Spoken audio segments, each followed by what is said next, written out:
ബീഹാർ തിരഞ്ഞെടുപ്പ് ഒന്നാം ഘട്ട നിയമസഭാ തിരഞ്ഞെടുപ്പിലേക്ക് കടക്കുകയാണ്.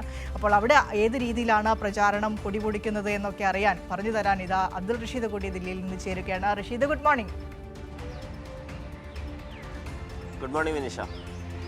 ദില്ലിയിലെ തെരഞ്ഞെടുപ്പുമായി ബന്ധപ്പെട്ട പ്രചാരണങ്ങൾ ഏത് രീതിയിലാണ്? കഴിഞ്ഞ ദിവസം പ്രധാനമന്ത്രി എത്തുന്നു, അമിത്ഷാ എത്തുന്നു, പ്രചാരണ പ്രവർത്തനങ്ങൾക്ക് അവിടെ നേതൃത്വം നൽകുന്നു. പക്ഷേ JDU ഇടഞ്ഞു നിൽക്കുന്ന ഒരവസ്ഥയുണ്ട്. നിതീഷ് കുമാറിനെ ഏത് രീതിയിലാണ് അവർ അനുനയിപ്പിച്ച് കൂടെ കൂട്ടുക എന്നുള്ള കാര്യങ്ങൾ അറിയേണ്ടതുണ്ട്. മുഖ്യമന്ത്രി സ്ഥാനത്തിനായി കുപ്പായം തയ്ച്ചു കാത്തിരിക്കുകയാണ് നിതീഷ് കുമാർ. ഏതായാലും അതുപോലെ തന്നെയാണ് കഴിഞ്ഞ ദിവസം അവിടെ CPIക്ക് നൽകാമെന്ന ഏറ്റ സീറ്റുകളിൽ കോൺഗ്രസ് സ്ഥാനാർത്ഥികളെ പ്രഖ്യാപിച്ചത്. അത് മഹാസഖ്യത്തിന് വലിയ രീതിയിലുള്ള തലവേദന, അവരുടെ ഇടയിൽ ഒരു വിള്ളലുകൾ ഉണ്ടായിട്ടുണ്ടോ എന്ന തരത്തിൽ അത് പ്രചാരണ ആയുധമാക്കുന്നുണ്ട് NDA. അപ്പോൾ ആയുധ കുതന്ത്രങ്ങൾ, പ്രചാരണ തന്ത്രങ്ങളൊക്കെ ഏത് രീതിയിലാണ്, പ്രചാരണം ഏത് രീതിയിലാണ് നിയമസഭാ തെരഞ്ഞെടുപ്പിന് മുന്നോടിയായിട്ടുള്ള ആദ്യഘട്ടത്തിൻ്റെ?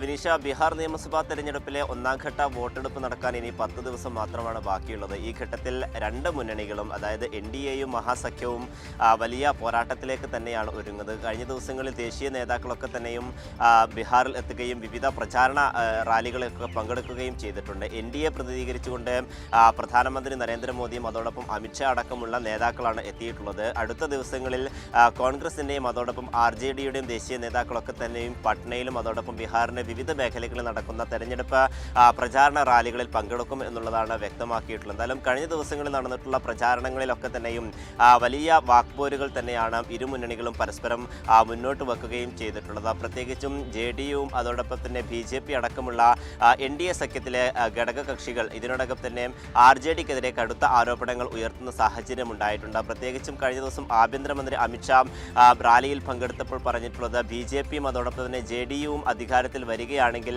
ബീഹാറിൽ പൂർണ്ണമായും വികസനം വരുമെന്നും അതേസമയം RJDയോ ഇന്ത്യ മഹാസഖ്യോ വരികയാണെങ്കിൽ അവിടെ പൂർണ്ണമായും കാടായി മാറുന്ന സാഹചര്യം ഉണ്ടാകുമെന്ന തരത്തിലുള്ള ചില ആരോപണങ്ങൾ മുന്നോട്ട് വെക്കുകയും ചെയ്തിട്ടുണ്ട്. അതോടൊപ്പം തന്നെ ചിരാഗ് പസ്വാന്റെ നേതൃത്വത്തിൽ വലിയ വർഗീയ വിദ്വേഷം പടർത്താനുള്ള ശ്രമമാണ് പാർട്ടി നേതാക്കളൊക്കെ തന്നെ മുന്നോട്ട് വെക്കുകയും ചെയ്യുന്നത്. അതിൽ ഏറെ പ്രധാനപ്പെട്ടത് RJD എന്തുകൊണ്ടൊരു മുസ്ലിം സ്ഥാനാർത്ഥിയെ ഉപമുഖ്യമന്ത്രിയായി നിർത്തിയില്ല എന്നതടക്കമുള്ള ചില പ്രചാരണങ്ങൾ ഇവരുടെ ഭാഗത്തു നിന്നും ഉണ്ടാവുകയും ചെയ്യുന്നുണ്ട്. എന്തായാലും വലിയ ഒരു രാഷ്ട്രീയ കോലിളക്കത്തിലേക്ക് തന്നെയാണ് ബീഹാർ നീങ്ങുന്നത് എന്നുള്ളതാണ് മനസ്സിലാക്കാൻ സാധിക്കുന്നത്. എല്ലാ ദേശീയ നേതാക്കളും ഉറ്റുനോക്കുന്നത് ബീഹാർ നിയമസഭാ തെരഞ്ഞെടുപ്പ് തന്നെയാണ്. പ്രത്യേകിച്ചും JDUവും അതോടൊപ്പം തന്നെ നിതീഷ് കുമാറിനെയും ഒരു നിലപാട് ഏറെ നിർണായകമാവുകയാണ് ഈ ഒരു തെരഞ്ഞെടുപ്പിൽ. അതോടൊപ്പം തന്നെ BJP JDUവിനെ അനുനയിപ്പിക്കാനുള്ള ചില ശ്രമങ്ങൾ കൊണ്ടുവരികയും ചെയ്തിട്ടുണ്ട്. പ്രധാനമന്ത്രി കഴിഞ്ഞ ദിവസം ഈ ബീഹാറിലെ നിയമസഭാ തെരഞ്ഞെടുപ്പുമായി ബന്ധപ്പെട്ടുള്ള പ്രചാരണ വേളകളിൽ നിതീഷ് കുമാറിൻ്റെ പേര് ഉയർത്തിക്കാട്ടിയിരുന്നെങ്കിൽ പോലും മുഖ്യമന്ത്രി സ്ഥാനത്തേക്ക് ഇതുവരെയും ആരെയും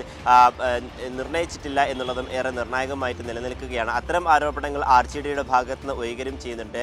എന്തായാലും നേരത്തെ തന്നെ കോൺഗ്രസ് അടക്കമുള്ള പാർട്ടികളിൽ ചില അസ്വാരസ്യങ്ങൾ നിലനിൽക്കുന്ന സാഹചര്യം ഉണ്ടായിരുന്നു. പ്രത്യേകിച്ചും ഈ RJDയും കോൺഗ്രസും തമ്മിൽ ചില മണ്ഡലങ്ങളിലൊക്കെ തന്നെയും നേർക്കുനേറുള്ള പോരാട്ടങ്ങൾ വരുന്ന ഒരു നിലപാടായിരുന്നു കോൺഗ്രസിൻ്റെ ഭാഗത്ത് ഉണ്ടായിരുന്നത്. അതിലൊരു ചില തീരുമാനങ്ങൾ ഉണ്ടായിട്ടെങ്കിൽ പോലും ഇടതുപക്ഷ പാർട്ടികൾ മത്സരിക്കുന്ന മണ്ഡലങ്ങളിൽ കോൺഗ്രസ് വീണ്ടും നിലപാട് മാറ്റുന്ന സാഹചര്യമാണ് ഉള്ളത്. കഴിഞ്ഞ ദിവസങ്ങളിൽ CPI മത്സരിക്കുന്ന 3 മണ്ഡലങ്ങളിലാണ് ഇപ്പോൾ കോൺഗ്രസും സ്ഥാനാർത്ഥിയെ നിർത്തിയിരിക്കുന്നത്. എന്തായാലും ഈ സീറ്റുകളും അതോടൊപ്പം തന്നെ ഇതുമായി ബന്ധപ്പെട്ടുള്ള വോട്ടുകളൊക്കെ തന്നെ വിഭജിച്ച് പോകുമോ എന്നുള്ള ഒരു ആശങ്ക ഇപ്പോൾ RJDക്കും അതോടൊപ്പം തന്നെ ഇന്ത്യ മഹാസഖ്യത്തിനും ഉണ്ട് എന്നുള്ളതും ഏറെ നിർണായകമായി നിലനിൽക്കുകയാണ്. എന്തായാലും കോൺഗ്രസ് ഈ സീറ്റ് വിഭജനത്തിന് ശേഷവും ഇത്തരത്തിലുള്ള നിലപാട് മാറ്റത്തിൽ കടുത്ത ആരോപണം തന്നെയാണ് RJDക്കും ഇടതു പാർട്ടികൾക്കും ഒക്കെ തന്നെ ഉള്ളത്. എന്തായാലും നിലവിൽ ഇപ്പോൾ ഇരു സഖ്യവും വലിയ ചൂടിലേക്ക് തന്നെയാണ്, തിരഞ്ഞെടുപ്പ് പ്രചാരണങ്ങളിലേക്ക് തന്നെയാണ് എത്തുന്നത്.